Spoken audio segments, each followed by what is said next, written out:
Bon, ok, peut-être que l'épisode précédent n'était qu'une occurrence pas trop fréquente, espérons-le, parce que là ça repart à peu près au même niveau que les trois premiers épisodes, c'est-à-dire c'est bien, sans plus.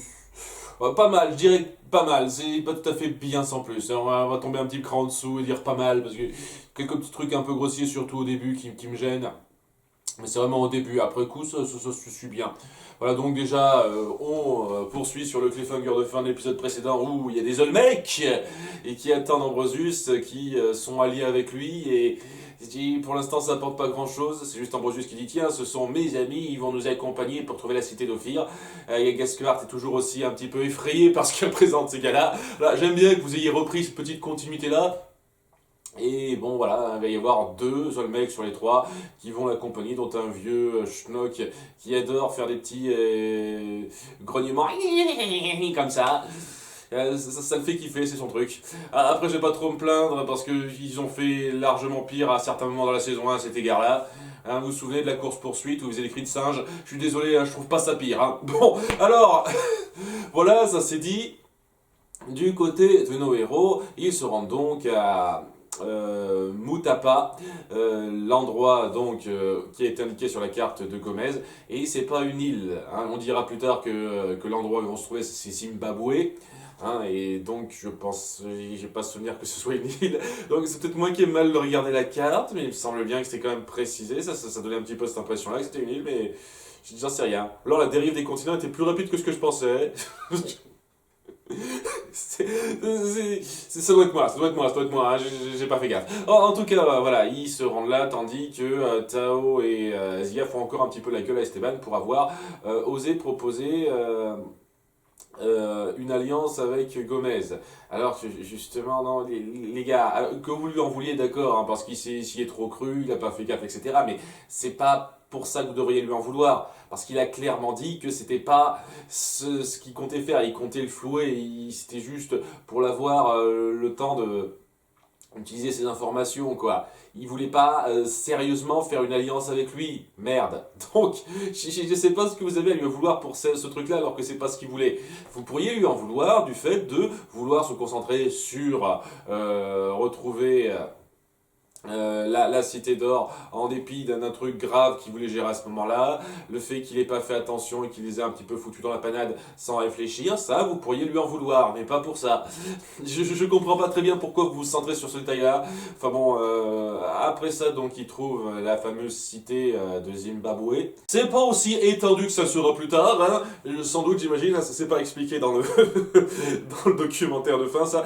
Enfin bref, il y a Esteban qui se plante un petit peu et fait cracher son grand condor sur les murs de la cité, sur quelques petits hameaux aux alentours. Et je pige pas le délire. Depuis le début, c'est bon, il sait manipuler ça. Et c'est que lorsqu'il y a des problèmes climatiques ou des cas très particuliers ou qui sont un petit peu en dehors de ses capacités, qu'il se crache et que c'est compliqué pour lui. Mais en règle générale, quand c'est un temps clair comme ça et qu'il n'y a pas de problème apparent, c'est bon, il s'est posé son grand condor sans trop de problèmes, quoi.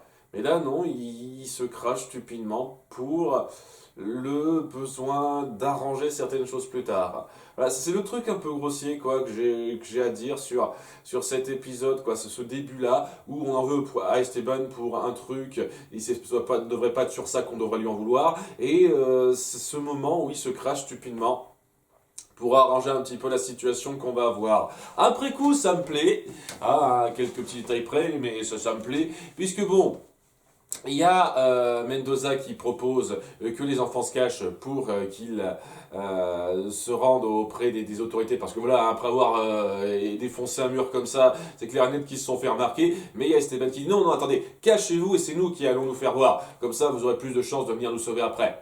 Hein, je suis pas bête, hein, au moins.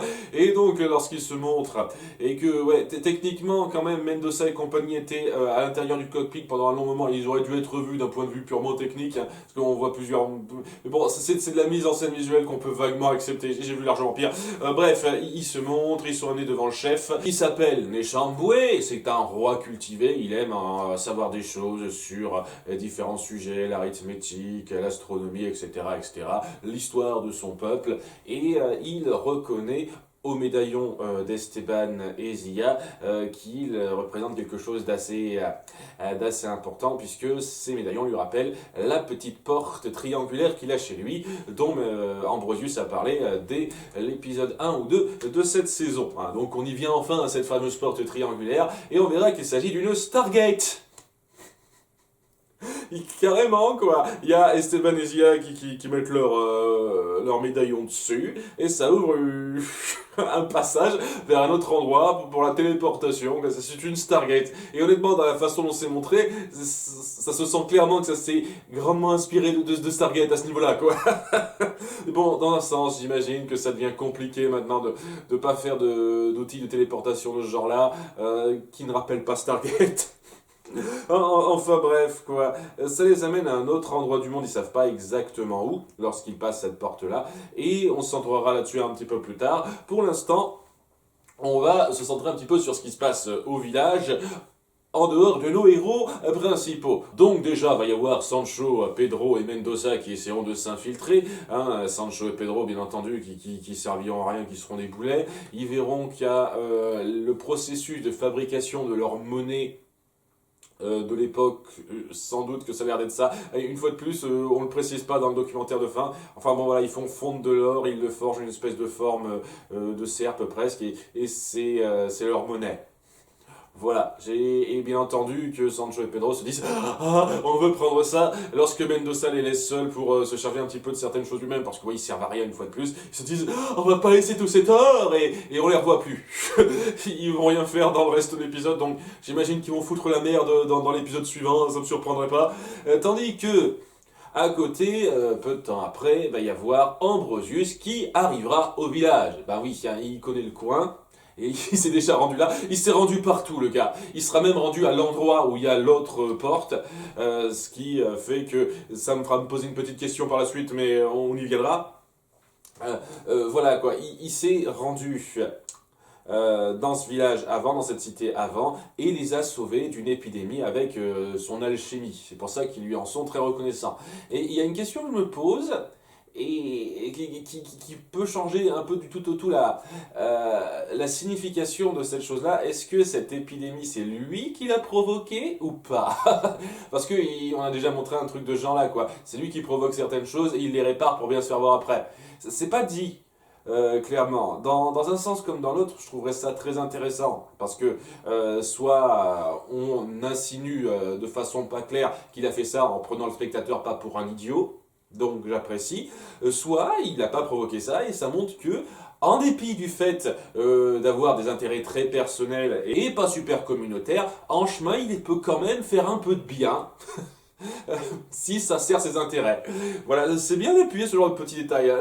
Une interprétation comme l'autre serait intéressante. Voilà, j'aime bien cette petite touche-là.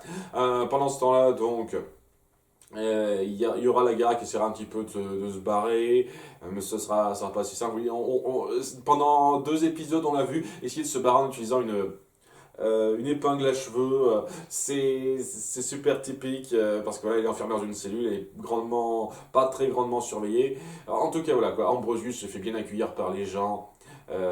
Gaspard aussi, lorsqu'ils verront les Olmecs, ils seront un petit peu plus froids, hein. C'est compréhensible, c'est très compréhensible de leur part. Seulement voilà, Ambrosius, il est peut-être content au début en venant, mais alors qu'il voit le grand Condor, il est un petit peu plus irrité, hein, parce que voilà, aux dernières nouvelles, il pensait que tout le monde était mort lors de son piège, et maintenant il sait que non, que le grand Condor est là, que les enfants sont là, donc ouais, il devient beaucoup moins affable à ce moment-là. Il fonce voir le chef qui lui montre la porte qui a été activée, et il se dit ok, il va falloir que je la joue fine, entre guillemets, et par la jouer fine, il veut dire remonter dans sa nef, prendre son exosquelette de Xares pour pouvoir les attaquer avec le plus d'atouts. Voilà, c'est ça la jouer fine. Sinon, ouais, il y a rapidement Mendoza qui prend Gaspard par surprise pour lui faire cracher le morceau sur la Guerra. Maintenant, il sait que c'est une espionne et qu'elle est enfermée dans la cale de la nef. Sans doute que dans l'épisode suivant, il va la libérer. Elle va faire partie de l'expédition maintenant. Ça fait partie des trucs un petit peu gênants. C'est un peu pareil dans la saison 3, où j'ai le sentiment qu'ils n'osaient pas rester sur un statu quo après la révélation qu'ils ont faite. En fait, à la fin de la saison 2, j'apprécie beaucoup le fait, même si c'était un peu forcé, que, en dépit du fait qu'on sache que Zarès et Ambrosius, on n'a pas tout de suite fait deviner à nos héros que c'était le cas. Et ça aurait pu créer une bonne dynamique intéressante où l'ennemi est parmi eux sans qu'ils s'en rendent compte. Mais la saison 3 s'est dit, non, non, non, non, non, non, non, on peut pas rester comme ça, ce serait trop frustrant pour certains peut-être. Donc on va faire en sorte que nos héros découvrent assez vite que Ambrosius et Zarès. Et ça va être pareil pour ça, quoi. On peut pas faire en sorte que Laguira reste auprès de Zarès en ayant cette espèce de double vie, entre guillemets, de vie d'agent double, et on va faire en sorte que Zarès le découvre très vite, qu'elle se fasse enfermer et qu'elle ressorte vite pour participer aux aventures avec notre gang.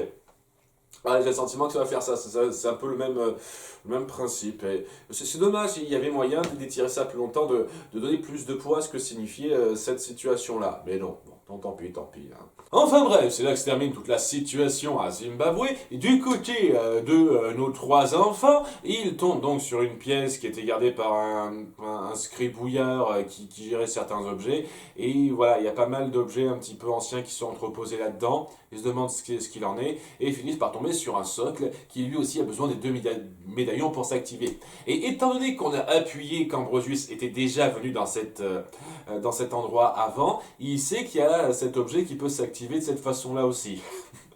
Donc, je sais pas, je pense que de son point de vue, il aurait tout à fait pu, lorsqu'il est venu à cet endroit-là, shipper cet objet en tant que Zarès pour pouvoir l'activer quand il en aurait envie plus tard.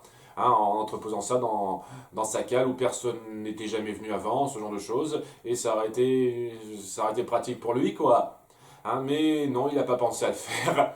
Et c'est ça le truc, en fait, ça sert pas tellement à grand chose cette porte-là, parce que l'intérêt de l'indice pour se rendre à la cité d'Ophir, c'est ce socle. C'est juste une porte des étoiles qui permet d'aller à un endroit à un autre sur la carte, mais c'est tout. Et je me pose la question, est-ce que c'est l'endroit où on se trouve tout de suite? Est-ce qu'il sera si important que ça, au bout du compte? En tout cas, voilà, en activant ce socle, il y a plusieurs objets qui apparaissent de façon holographique, comme ce qu'on avait vu sur la nef d'Ambrosius. Et il y a Tao qui lit une tablette qui met en avant donc une espèce d'énigme pour pouvoir trouver ça. Alors je ne sais plus exactement, je cherche parmi ce qui fume, blablabla, je m'en fiche. Pour l'instant, on reviendra sur le principe de cette énigme plus tard. Et ce que je trouve marrant, c'est que cette énigme soit en rime. Mais en rime dans notre langue, hein, dans la langue mondiale, puisque apparemment tout le monde parle la même langue dans le monde à l'heure actuelle. Bref, c'est en rime lorsque Tao le traduit, le mu. Je trouve ça... Je trouve ça drôle. Je sais que c'est trois fois rien, mais voilà quoi. Voilà, une langue ancienne qui fait de l'énigme en rime. Tu traduis direct, ça fait de la rime. Hein. Ce serait pratique si ça tombait comme ça en vrai. Enfin bref, quoi, l'énigme pour l'instant les mène pas très loin, mais il y a des soldats du coin qui commencent à les arrêter. Mais Tao s'échappe un petit peu de son côté et en fuyant un petit peu le coin, il finit par voir qu'il est à l'intérieur d'un château d'Europe. Et il y a donc le scribouillard qu'on a vu au tout début lorsqu'ils sont apparus qui lui dit qu'ils sont à Chambord. À Chambord, en France, hein, là où il y a le roi de France. Donc, ouais, cocorico, enfin, on est chez nous. La première fois qu'on voit la France, me semble. Ouais, je sais plus, il me semble, ouais, c'est la première fois qu'on met en avant la France dans cette série. Cool. Est-ce que ça aura une importance particulière? Je sais pas trop. Je sais pas, à nouveau, le seul intérêt, c'est d'avoir l'indice. Mais si ça se trouve, l'indice en question que Tao a lu, il aura un lien avec Chambord, c'est pas impossible. Seulement, Chambord, comme ils le disent dans le documentaire de fin, c'est en construction, donc ça doit pas être vraiment lié à Chambord. Ou alors, ils voient le futur, les Mus et les Atlantes qui ont fait ça. Je sais pas, on verra. Non, en tout cas, ça allait, c'était pas mal. C'était pas mal. Le début un peu grossier, la façon dont on met en place les choses, je reconnais. Et ouais, les Olmecs, pour l'instant, ils sont là pour être là. Ils apportent rien à part une présence un peu sinistre en plus, mais voilà, hein, c'est les hommes de main typiques, et si c'est pour en faire que ça, pour l'instant... Enfin bon, ouais, je vais un peu vite en besogne, ça a tout juste commencé, hein, faut attendre de voir ce que ça va donner ça. Sinon, bah, la situation, elle est pas trop mal mise en place, euh, cette... euh, cette cité que connaît Ambrosius, nos enfants qui découvrent de nouveaux mystères, la porte des étoiles, bon ok ça fait un peu copier mais c'est quand même cool à voir, tout ça, c'est pas mal, j'ai apprécié, j'ai apprécié. J'espère que la suite sera du même acabit, on verra bien. À bientôt pour l'épisode 6, bye.